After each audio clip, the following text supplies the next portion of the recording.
कर्ण का ये नियम था कि जिस समय मैं आराधना में, उस समय कोई प्राण भी मांगे तो मैं दे दूंगा, ना नहीं निकल सकता। जब भगवान सूर्य ने देखा कि इसका नियम पक्का है और कोई भी मांगेगा तो ये सब कुछ दे सकता है, तो स्वप्न में आके कहा कि बेटा तुम मेरी आराधना कर रहे हो और मैं भी तुम्हारा पिता हूं, इसलिए तुम्हें संकेत कर रहा हूं कि एक समय ऐसा होगा, देवराज इंद्र ब्राह्मण के रूप में इसी उपासना के बीच में आएंगे और तुमसे कवच कुंडल मांगेंगे, तुम उन्हें मत देना। कर्ण ने कहा भगवान मेरा नियम है, यदि उस समय इंद्र या कोई भी ब्राह्मण आकर के मुझसे याचना करेंगे तो आपके इस आदेश का पालन मैं नहीं कर पाऊंगा। एक दिन ऐसा ही हुआ, आगे ये सर्व विजयी ना हो इस भाव को लेकर देवराज इंद्र ब्राह्मण के वेश में आए। जब कर्ण हाथ उठा करके मंत्र जप कर रहे थे तब उनसे कहा मुझे भिक्षा दीजिए।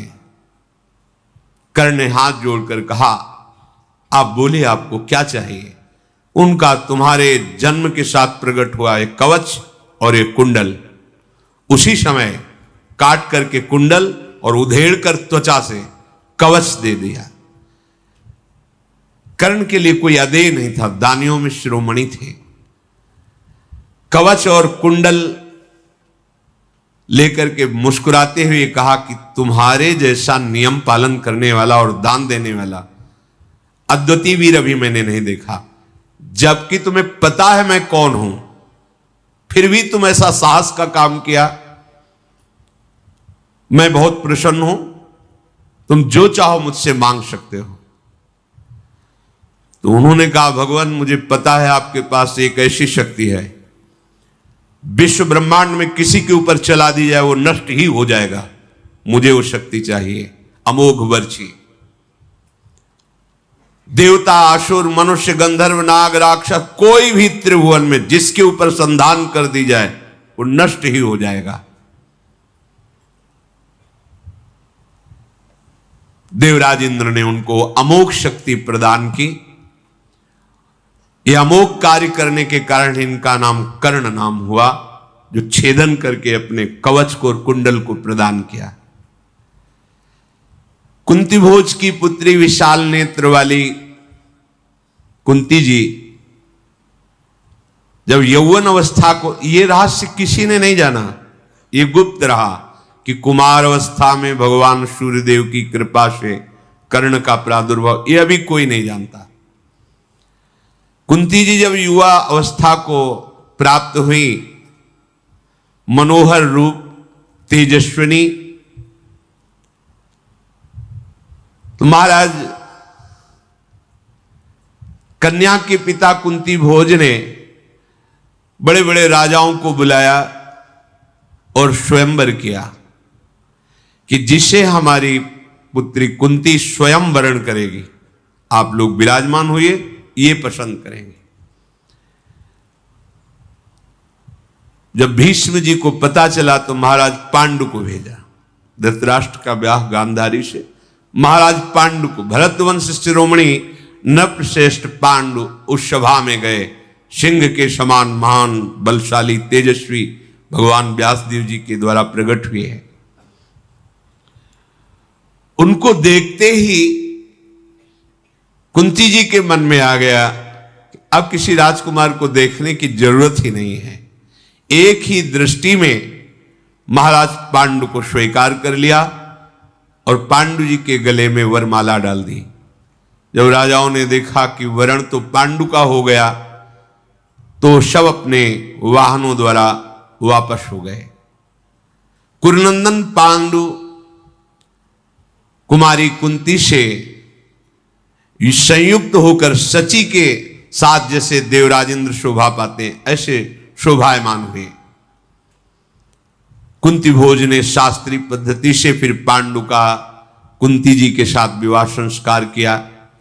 बहुत से धन और रत्नों को उन्हें दिया पांडु को उनकी राजधानी हस्तिनापुर में सम्मान के साथ कुंती भोज ने कुंती के सहित बहुत धन ऐश्वर्य के साथ विदा किया।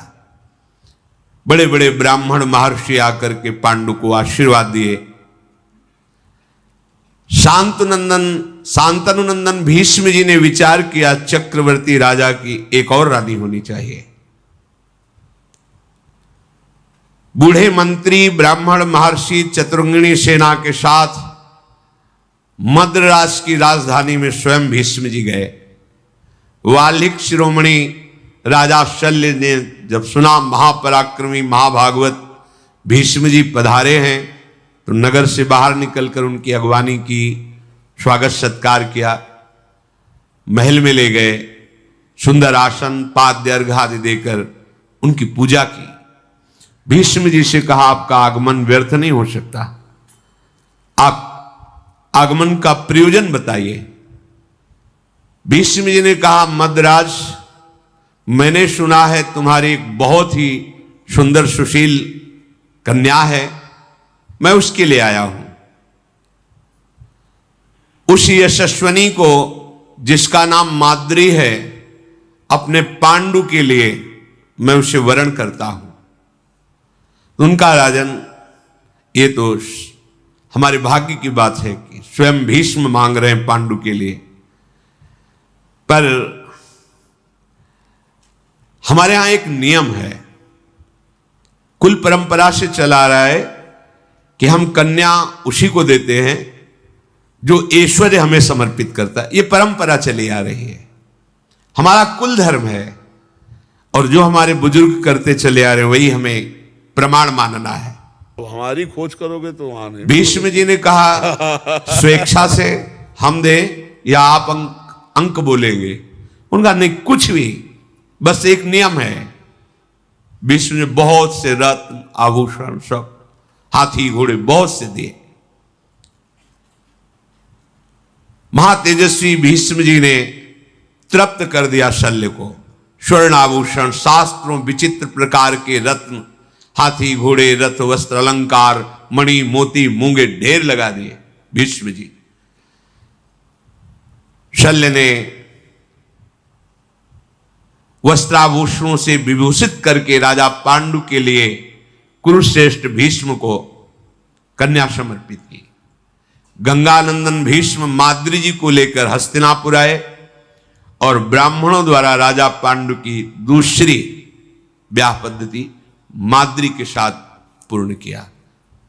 कुंती और माद्री जी, पांडु की दो पत्नियां, धृतराष्ट्र की श्री गांधारी जी।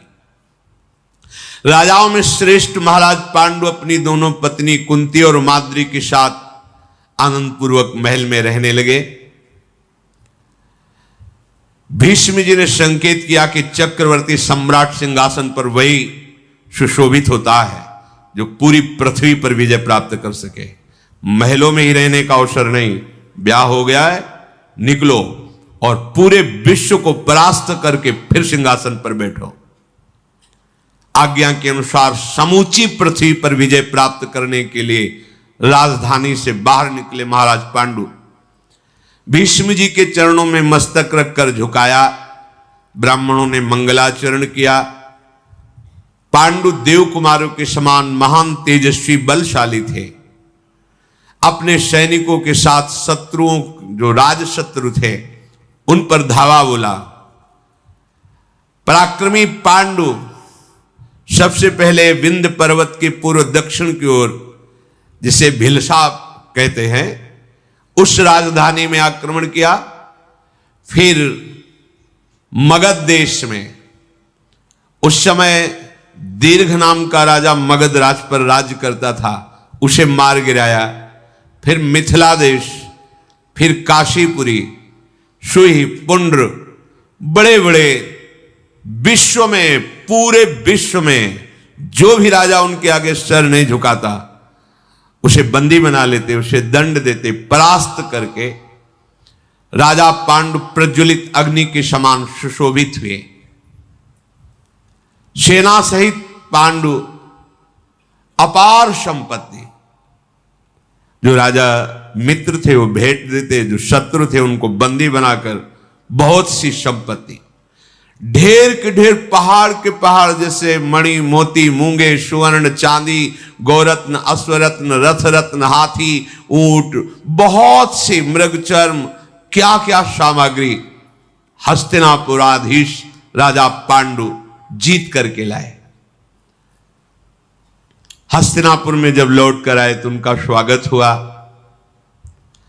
राजा पांडु जब नगर के निकट आए तो भीष्म जी ने उनकी अगवानी की। देखा अपार संपत्ति, आनंद बढ़ाने वाले पांडु निकट आकर महाभागवत भीष्म जी के चरणों में प्रणाम किया, सबका सम्मान किया। शंख तुरही मृदंग आदि से पांडु जी का स्वागत हुआ। सबसे पहले पांडु जी ने सारी संपत्ति अपने बड़े भाई धृतराष्ट्र के हाथ में दी। ये मर्यादा, यद्यपि राजा पद पर आप हैं पर अधिकारी धृतराष्ट्र जी हैं, क्योंकि बड़े हैं। धृतराष्ट्र की आज्ञा से फिर भीष्म जी को, सत्यवती जी को, अंबिका अंबालिका को प्रणाम नमस्कार और ये भेंट समर्पित की। विदुर जी के लिए भी संपत्ति का विभाग किया, सब पूरे नगर को बंटवाया संपत्ति। सत्यवती ने पांडु द्वारा जीत कर लाए हुए शुभ धन से खूब प्रजा को संतुष्ट किया। धृतराष्ट्र ने उस धन से ब्रह्म ऋषियों को बुलाकर 100 अश्वमेध यज्ञ करवाए। अब विचार किया महाराज पांडु ने, विजय भी हो गई, अब एकांतवास करके भजन भी करना चाहिए।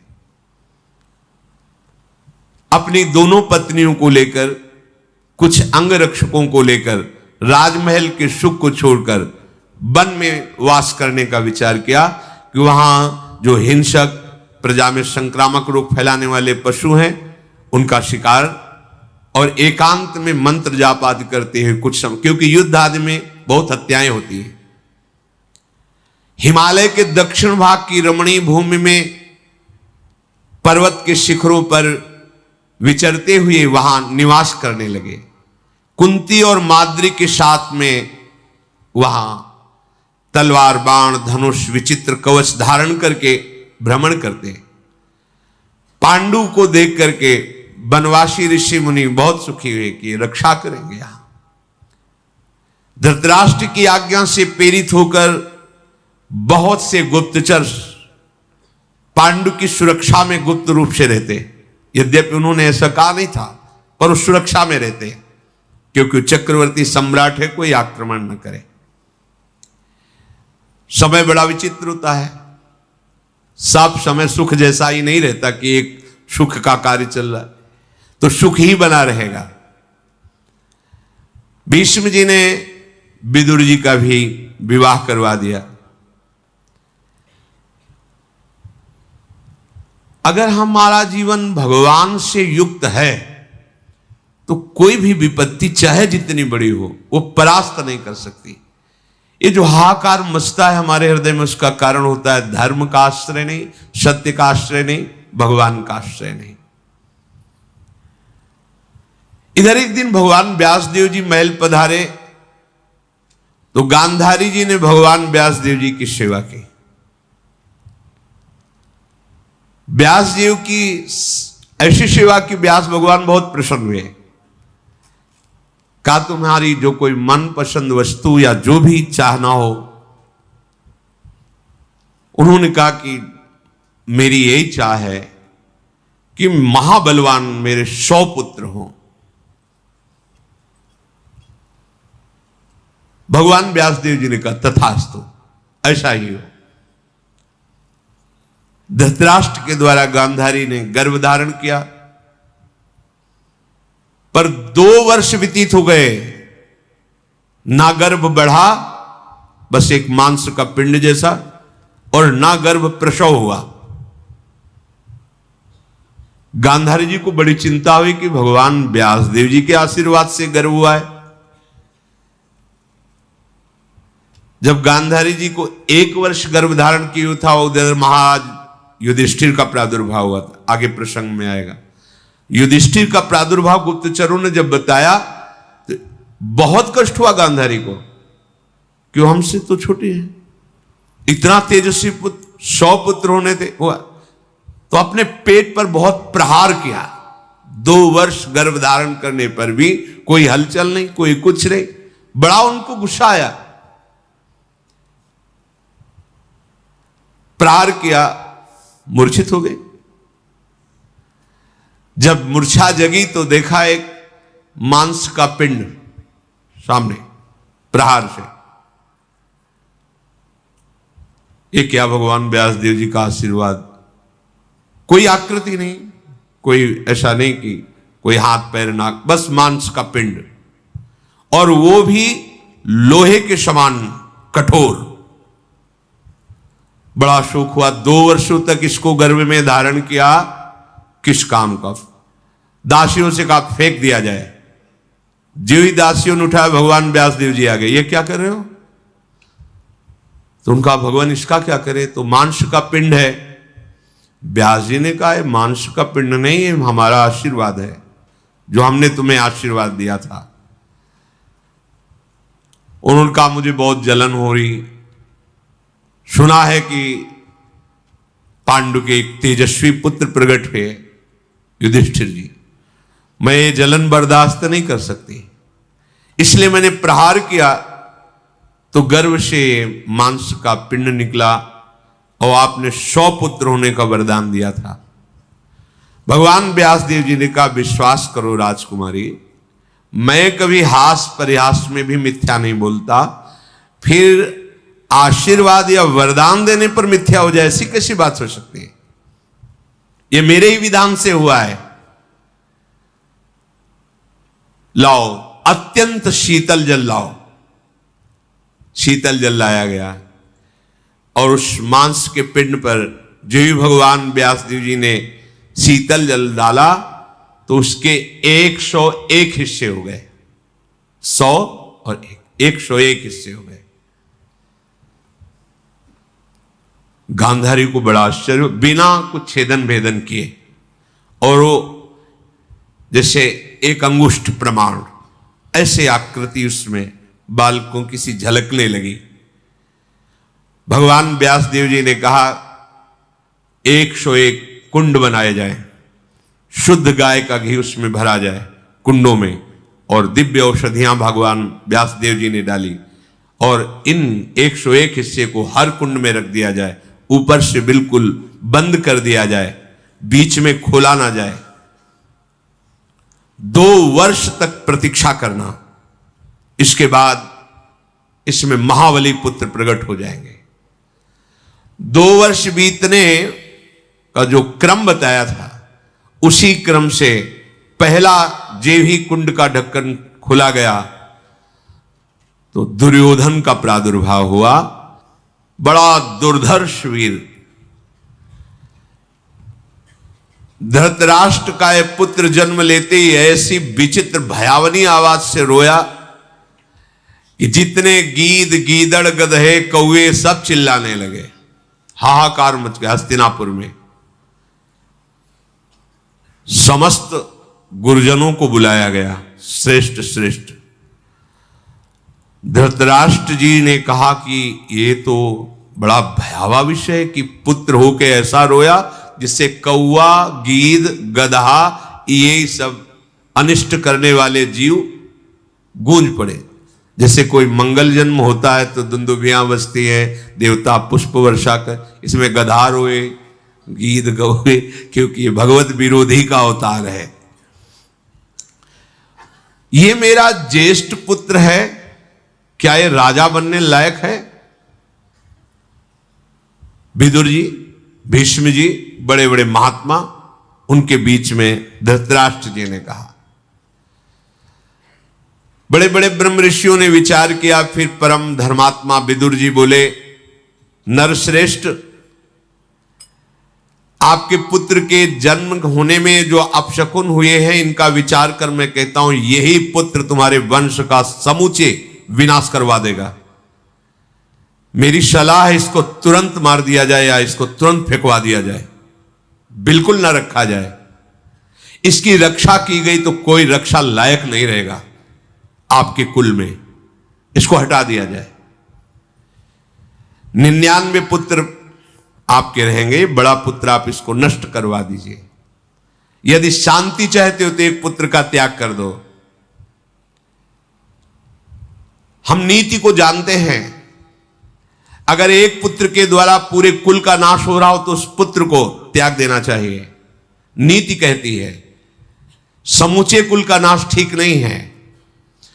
अगर एक गांव में एक कुल ऐसा हो जो पूरे गांव को नष्ट कर रहा हो तो उसको गांव से निकाल देना चाहिए। अगर देश का पूरा नाश कर रहा हो एक गांव तो उसको नष्ट कर देना चाहिए, ऐसी राजनीति कहती है। धृतराष्ट्र ने कहा यह सलाह हमारे को अच्छी नहीं लगी, पहला ही पुत्र तुम कह रहे हो त्याग दो। नहीं नहीं, मैं अपने इस बड़े पुत्र का त्याग कदापि नहीं कर सकता। धीरे धीरे कुंड खोले गए, दुशासन आदि 100 कुंडों में 100 पुत्र, और जो आखिरी कुंड उसमें एक कन्या दुश्शला नाम की प्रकट हुई। तो 101 भाग में 100 पुत्र और एक कन्या प्रकट हुई। महाराज धृतराष्ट्र बहुत प्रसन्न हुए, अब हमारे 100 पुत्र एक कन्या। जिस समय ये धृतराष्ट्र जी से गांधारी गर्भवती थी, उस समय उनकी सेवा में एक वैश्य कुल की दासी रहती थी। तो उससे युयुत्स नाम का महाबली पुत्र धृतराष्ट्र जी से प्रकट हुआ।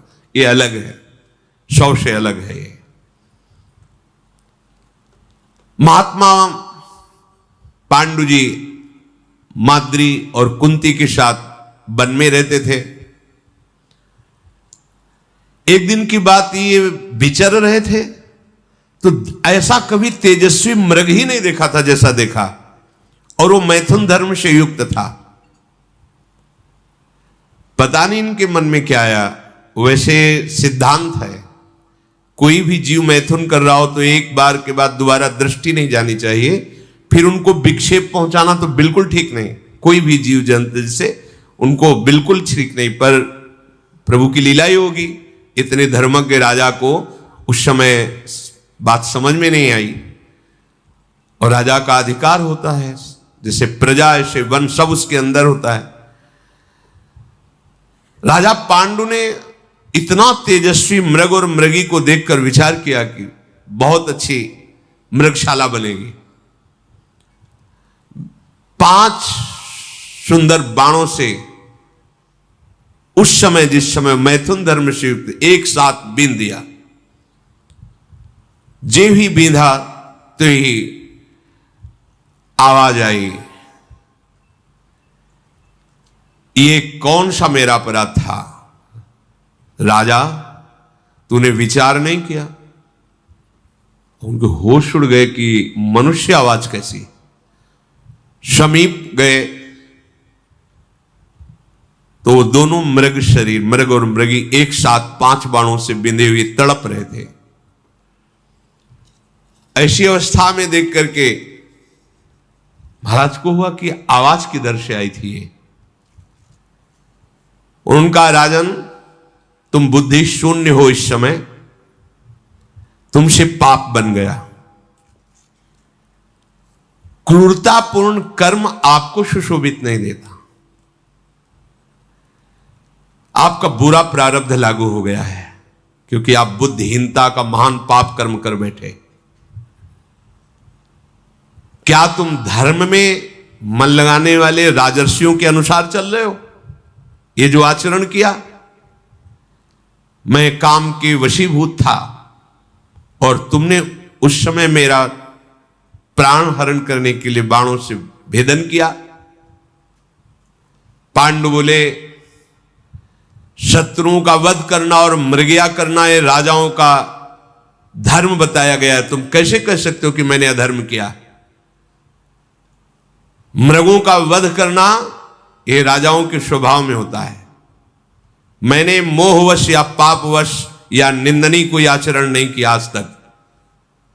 प्रकट या अप्रकट रूप में तुम कोई भी हो, मृग रूप में थे हो, मृगया करना हमारा धर्म है, इसलिए तुम्हारा निंदा करना उचित नहीं है मेरी।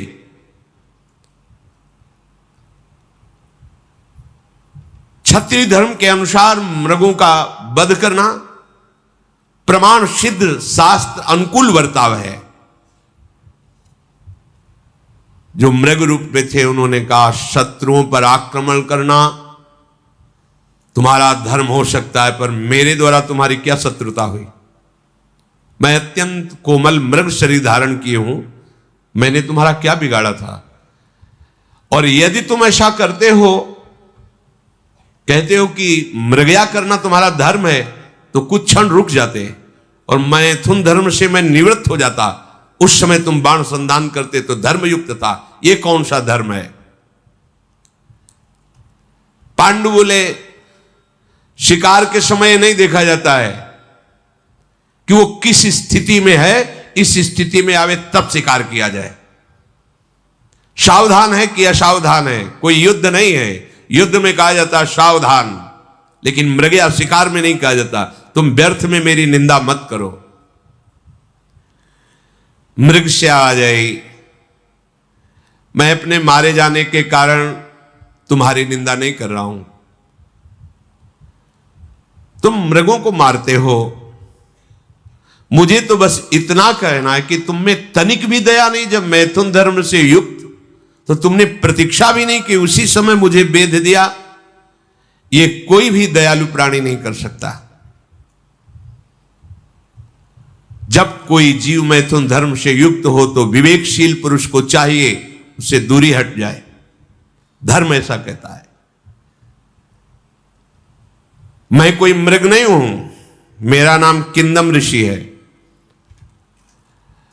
और मैं इसी वन में अपनी पत्नी के साथ कठोर तपस्या से युक्त हूं। संतान की लालसा से कामरूपी पुरुषार्थ की प्राप्ति के लिए मेरी पत्नी ने मुझे प्रेरित किया। तो दिन में मैथुन करना पाप है, शास्त्र विरुद्ध है। गृहस्थ धर्म से युक्त होने पर भी दिन में मैथुन नहीं करना चाहिए। पर मेरी पत्नी की विशेष प्रेरणा के कारण फिर हम दोनों ने अपने तपोबल से मृग रूप धारण किया कि पशु के लिए कोई धर्म नहीं होता। पशु के लिए धर्म नहीं, ऋषि के लिए धर्म, मनुष्य के लिए धर्म है। इसलिए मैंने पशु रूप धारण किया। मैं फल मूल का आहार करके निरंतर मंत्र में स्थिति प्राप्त किया हुआ मुनि हूं।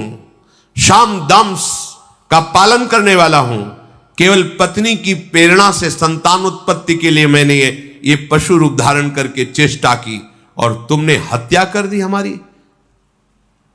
इसलिए मैं शाप देता हूं। द्योर्न संस्कर्तार मवशम काम मोहितम जीवितांत करो भाव एवमेवागमिष्यति। जाओ, आज के बाद ये तुम कभी मैथुन धर्म करोगे उसी समय तुम्हारी मृत्यु हो जाएगी। तपस्या से संलग्न रहने वाले ऋषियों के वचन कभी मिथ्या नहीं होते। तुम ऐसे कामासक्त होगे कि मेरी बात भूल जाओगे और उसी क्षण तुम्हारी मृत्यु हो जाएगी। मृग रूपधारी मुनि दुख से पीड़ित होकर अपने प्राण छोड़ दिए। अब तो महाराज पांडु के हृदय में भारी जलन पैदा हुई। पांडु महाराज बहुत दुखित हुए। उनका ये क्या हो गया?